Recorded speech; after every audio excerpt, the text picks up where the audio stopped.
নমস্কার, আমার নাম ডক্টর অয়ন দে। ডক্টর প্লাসে আমাকে পাওয়া যায় সোমবার আর মঙ্গলবার। টাইম মোটামুটি দুপুরবেলা 2:30 থেকে বিকেল অবধি আমি থাকি। তো প্রচণ্ড গরম পড়েছে, তো এই গরমে ছোটোখাটো দু একটা টিপস দেওয়া। প্রথমত এটাই বলবো, রোদে চেষ্টা করবেন যতটা সম্ভব বাইরে বেরোনোটা অ্যাভয়েড করা যায়। যদি বেরোতেই হয় আমি বলবো আমব্রেলা বা ছাতা ইউজ করবেন, সাথে জল বা ওয়াটার বোতল ক্যারি করতে। আমি বলবো একটু জল ফুটিয়ে ঠান্ডা করে খাওয়ার অভ্যাস করুন। খাওয়া দাওয়াটা এই গরমকালে পরিমিত পরিমাণে একদম সাদা শুদ্ধ খাবার খাবেন।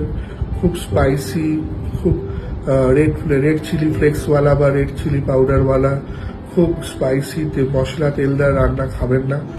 এই কটা ছোট টিপস একটু মাথায় রেখে চলবেন, তাহলে আশা করছি এই গরমটা মোটামুটি সুস্থভাবে আমরা সবাই উঠে দিতে পারবো।